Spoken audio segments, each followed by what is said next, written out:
I wanted to mention something else we have from these days, and it's about Sergio Ramos. Legend of the game, Real Madrid legend. He spent the last months of his career at Rayados in Mexico, Monterrey. But Sergio Ramos has informed Monterrey, also via his agent, that he's not going to stay at the club in 2026. It means that Sergio Ramos will be available on a free transfer now, immediately, for January, because he wants a different chapter. My understanding is that Sergio Ramos doesn't want to retire. Sergio Ramos wants to play football. Sergio Ramos wants to play very competitive football. Sergio Ramos has had a good experience in Mexico. He was happy at Rayados. He did also quite well in the Club World Cup. He scored a goal against Inter. So Sergio Ramos had a very good impact there. But now wants to try something different. And so Ramos would be open to returning to Europe. Ramos would be open to even a 6 months opportunity in Europe. So keep an eye on this one, because Sergio Ramos will be offered to club, will be considered. And I think it will be an interesting name, because Sergio is showing that, okay, he's not young anymore, but still, at Rayados, he's showing his impact. He's not a top name who is only going and staying on the bench or only training. When he's playing, he's having an impact, so maybe not at the highest level possible, but there are many clubs that could take this into consideration. So keep an eye on Sergio Ramos as a free agent already from January. So it's not for the summer, it's for now. And then, guys, I wanted to talk to you about two midfielders. One is called Mendoza. Save this name, Mendoza from Elche. 20 years old, has a release clause of 20 million euros, and this release clause is attracting several clubs. Arsenal had their scouts already in 2 games between October and November to follow Mendoza. Arsenal are keeping close eye on the player. Not only Arsenal, because also Italian and Spanish clubs are monitoring this boy. Again, Spanish, quality player, 20 years old. Again, 20 million euros could be a bargain. Arsenal are very good with these opportunities. Mosquera was not about a release clause, but was an opportunity, for example, out of contract at Valencia. Arsenal, Andrea Berta, decided to go for it and sign a top defender for a very cheap price. So Mendoza could be an opportunity. At the moment, Arsenal are happy with the midfielders they have, so it's not something imminent, but they're monitoring the player. There are more clubs, again, interested in this boy, so let's see what's going to happen. But for sure, an interesting player to follow with a lot of clubs tracking him, including the Gunners, who are doing fantastic, who are focusing on new contracts, Bukayo Saka, Jarian Timber, soon also Declan Rice, but still keep close eye to the opportunities on the market. And when we say opportunities, guys, Andre Curi, who is the agent of Estevao, but also the agent of Ederson, the midfielder from Atalanta, sent a message in the recent days. And the message coming from the agent of Ederson, Brazilian midfielder, great intensity, great energy, a player who's been in the list of Manchester United for a long time. He was on target for Man United 1 year ago. Then it was not possible in January 2025 to get a deal done with Atalanta. First, as I told you a few days ago, and also for Vinicius Junior. For Arsenal, guys, the focus is on contracts, because Arsenal did a fantastic job in the summer transfer window. Arsenal will have a new man as part of their recruitment team, and it's going to come from Italy, so same as Andrea Berta, who was the director at Atletico de Madrid, but he's Italian. And another Italian man is coming at Arsenal, and is Maurizio Micheli. Maurizio Micheli is one of the key figures at Napoli now. He's going to leave the club with immediate effect. He's already communicated his intention to go to Arsenal. But Micheli is one of those men who, together with the former director Cristiano Giuntoli, was one of the men who helped Napoli build some of their best signings in the recent years, going from Kvaratskhelia, from Kim Min-jae. So always a leading figure when it's time to scout players and decide who is the right signing. Well, you can imagine signing players like Kim Min-jae, players like Kvaratskhelia. Not bad at all. And so Maurizio Micheli is going to Arsenal. Meanwhile, Arsenal are working on new contracts. For Arsenal, contracts are very, very important. We saw that because they extended the contract of William Saliba. They did a very good job with Miles Lewis Kelly, with Ethan Nwaneri. So Arsenal are always on point when it's about new contracts. And I wanted to mention 3 more. So for Bukayo Saka, Arsenal are making very good progress. There is a negotiation ongoing, but the exchange is quite positive between Arsenal and Bukayo Saka's camp over new contract. Saka wants to stay. Arsenal obviously wants Saka to stay. So the conversation is very good at this stage between Saka and Arsenal. Jarry and Timber, conversations underway between the Dutch defender and Arsenal over new contracts. So also in this case, the talks are ongoing. Arteta is a big fan of the player. Timber is helping in several positions.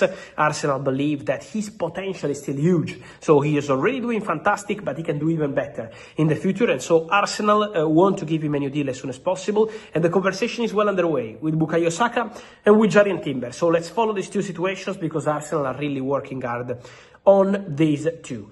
And then what's next? Now the priorities are Saka, Timber. Don't forget that they also gave a new salary to David Raya, same length of the contract but higher salary to make him happy. He was already happy, but to make him happier and to reward him as he deserved, as David Raya is doing fantastic for Arsenal this season. And not only, after all of this, so not today, not tomorrow, it's going to take time, but in Arsenal plans, there is also the idea to offer a new contract to Declan Rice.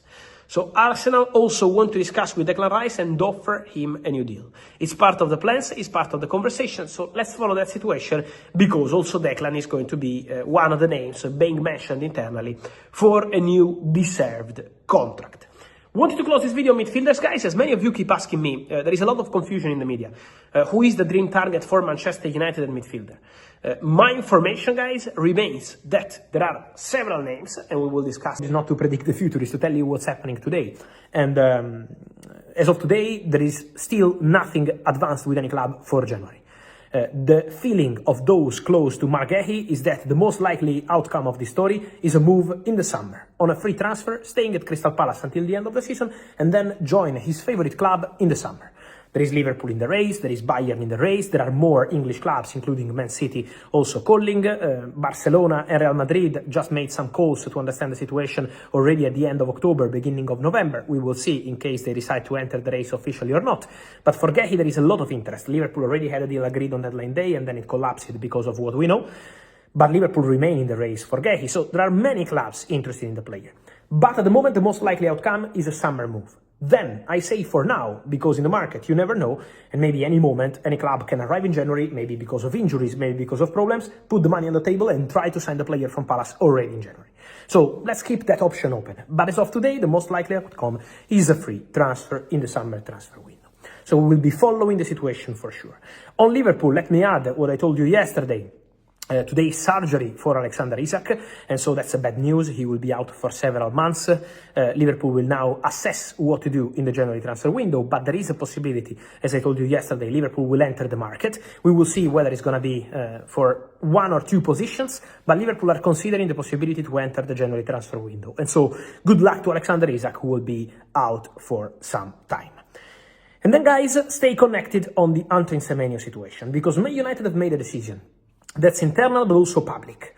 Ruben Amorim explained that Man United in January will not go for short-term solutions. Injury for Bruno Fernandes, small injury for Kobbie Mainoo, players going to the AFCON. Ruben Amorim said in public, but also in private meetings with the directors of Manchester United, I don't want players for 2-3 months, and then we already know in April that he's going back to his club in the summer. Ruben Amorim wants signings for the future. So signings for the long term. Man United will not sign a player that will spend at Man United maybe 2-3 months, maybe 10 games, and then leaving. He wants different approach. If he has to suffer by injuries and these kind of situations, he's ready to do that. But in case of January signings, he wants important players for present and future, not just for the present, not just for the short term.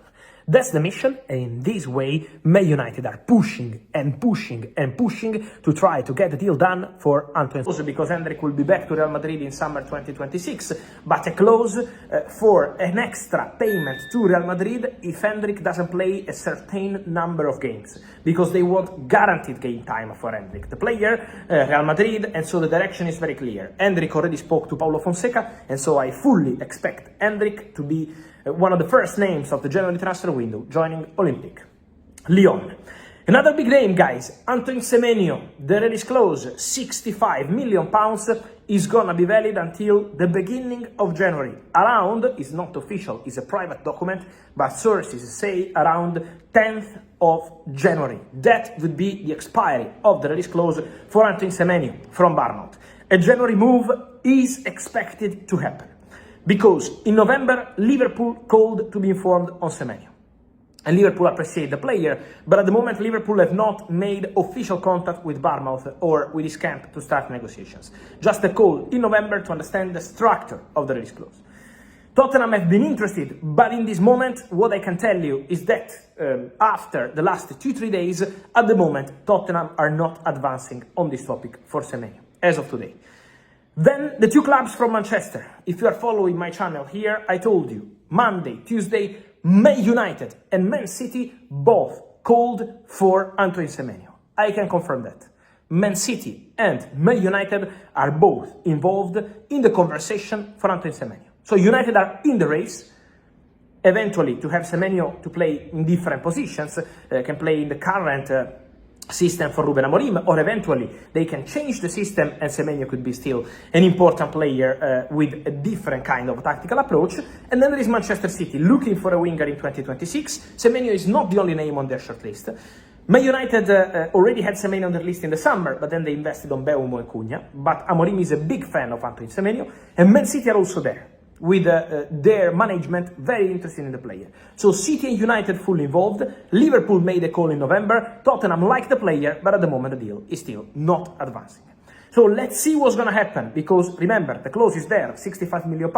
So it's on Semenyo to decide what he wants to do. And these conversations with the clubs are going to be important to understand his future. But remember, the clause is expiring on the 10th of January. So it's going to be a crucial moment very soon to decide the future of Antoine Semenyo.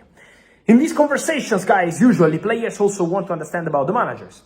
And one of the managers involved is Pep Guardiola. Today, Pep Guardiola said in a very clear way that he's fully focused on Manchester City. He said, you always ask me about this question, if I can leave City or not at the end of the season, but maybe when I will be 75 or 76, I will be leaving Man City. Of course, Pep is joking, but what I can tell you is that internally at Manchester City, what they are doing is just preparing a contingency plan in case Pep leaves in summer 2026. Is that decided? No. Is that guaranteed? No. But Enzo Maresca is part of a short list, not only Enzo Maresca, of managers appreciated by Man City. Then, as I told you yesterday, let's call it an appreciation, because at the moment there are no agreements, nothing done, nothing decided for Pep, for Enzo. That's the situation. So, let's respect all these managers doing their hard job for Man City, for Chelsea in this case, Enzo Maresca and Pep Guardiola, and then we will see. It's an appreciation, it's a contingency plan. Pep has not communicated anything, has not decided anything.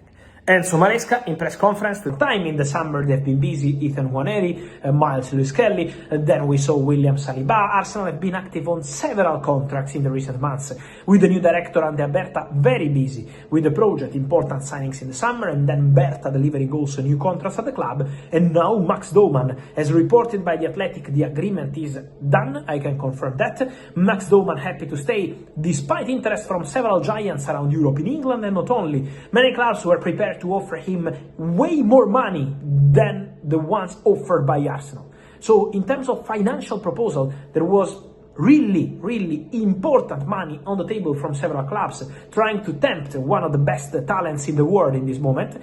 Max Doman is special, guys. You already saw him performing with the first team of Arsenal, already playing under Mikel Arteta as a coach, 2009. That's really impressive. And now the contract is ready. And so, amazing news for Arsenal. And as I always repeat, when you extend the contract, it's not just about keeping the